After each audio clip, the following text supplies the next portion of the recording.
Rosenthal. It's great to be here today. Everything that Steve told you is true. Thank you. Absolutely. I will tell you, Jim has objected. One of the things which I'm absolutely going to tell you is that in the end, I don't think there's anything that supplants one person looking another person in the eye and handing them a book and saying you should read this. So everything I say is predicated on that. Because if you don't write a good book, it doesn't matter how much marketing you do, it's not going to be long term, it's not going to be a success. Having said that, imagine a funnel. Okay? At the top of the funnel is everybody you know. Your business network, your writing network, your community network, your family network. Your job is to take all those networks that you have, expand them, and then bring them down the funnel to the point where they hit the buy button or take out a credit card at a bookstore. And to do that, everything is cumulative. Okay, there's no single thing that creates, in my opinion, successful book campaign. It's a cumulative total of many things that creates a successful campaign. You know, we do massive email blasts when we launch books through the publishers and through ourselves. And that's great. We also do the Facebook thing, and I happen to agree with Steve. I think Facebook is the most effective of all of them. Twitter is a second, and it's a point of sales type merchandising. In other words, the day of the release, Twitter can be pretty exciting if you've built your following up to that point. There's 40 crawlers out there that search for information, that bring it to the top 5, we'll call it the Google class of information sorters. And one of the things that, for instance, the kid who did so well with the videos, one of the things that he did was he got into these 40 crawlers. Now, in my case, I'm lucky because my publishers kind of handled that part of it because, trust me, I'm no techie. On, off, add, detach, send, delete. Those are my commands. But I do personally handle my Facebook page because that's direct interaction with fans, with people who are reading the book. And to give you an idea how quickly some people, and I want to touch several other things without hogging time here, but to give you an idea, my daughter told me, Dad, you got to get on Facebook. This was right after my first book came out. And I said, I'm not going on Facebook. That's nonsense. No way. She got me on Facebook. She set up the page because I had no clue how to do it. Within 1 year, we had our maximum of 5,000 friends. We were at 2,000, whatever it was, fans and growing on the business page for the book. And you got to keep personal and book separate, but let the two play off one another. And that's how quickly you can get a meaningful presence on Facebook.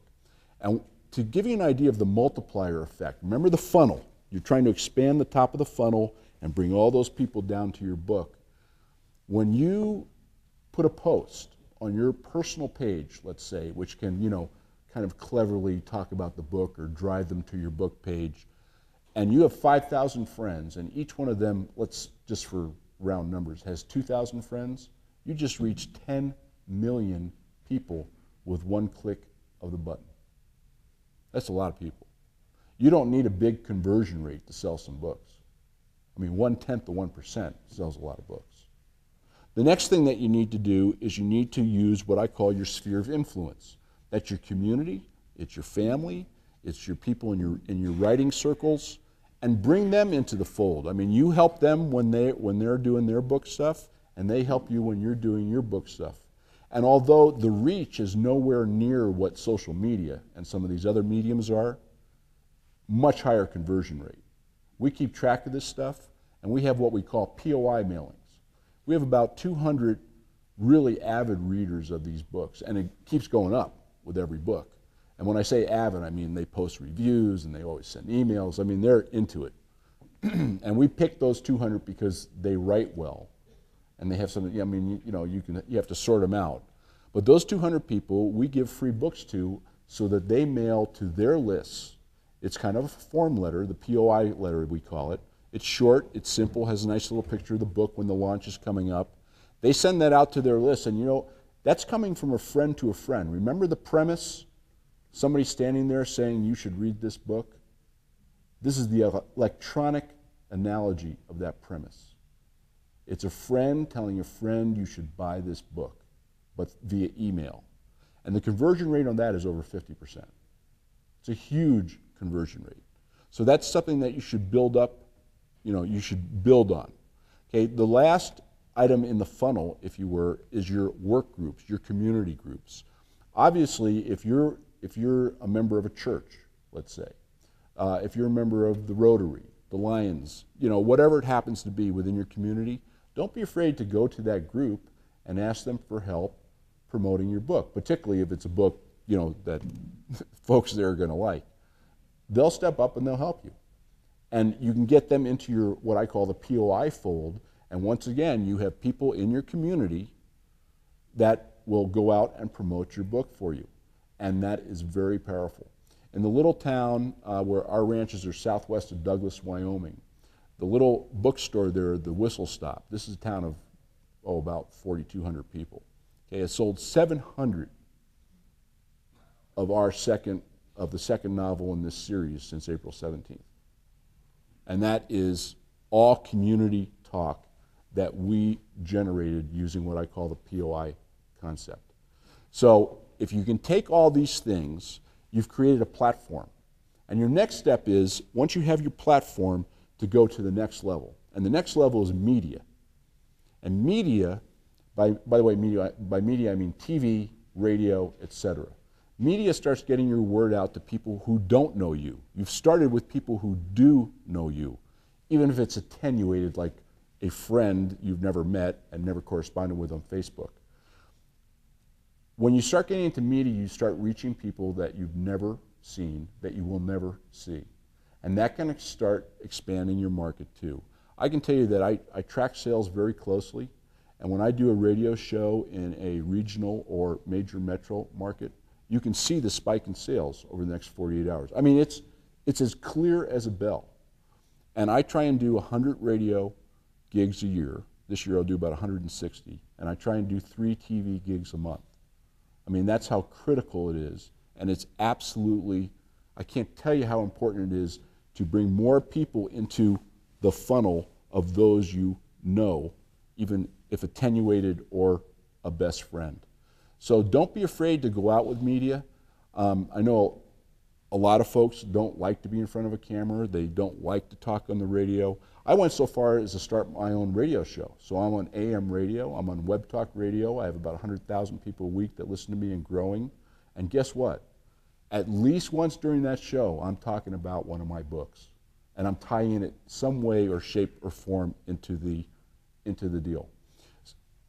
To get into media, you don't have to be on Fox News with Kevin Cavuto or O'Reilly. Start with your local paper. You're a local guy or gal, you're writing a book, that's a newsworthy item. The very first article I ever got on my books was in the Little Douglas Budget, which is a weekly paper. And you know, another paper down in Denver picked it up, and then another paper in Texas picked it up, and suddenly I had papers that wanted to do stories. The first radio show I was ever on was in a little place which is just south of Torrington. It's called Sheridan, Wyoming. It's a population of about 12,000 people. That was my first radio show. In the next week, and by the way, the radio guys have a bulletin board. This is a big secret. If you're a good guest, you go up on the bulletin board and all the other radio hosts around the country see it, and you get stars or you don't get stars. And if you do a good job, other radio people will see it. Within 3 days of my first little radio show, I mean, there couldn't have been more than 500 people listening to it. Maybe 100, who knows? In fact, maybe people turned it off. I don't know.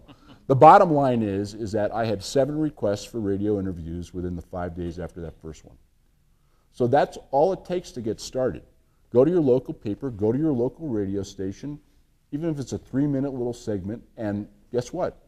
your media career will start, and it will really, really help your books.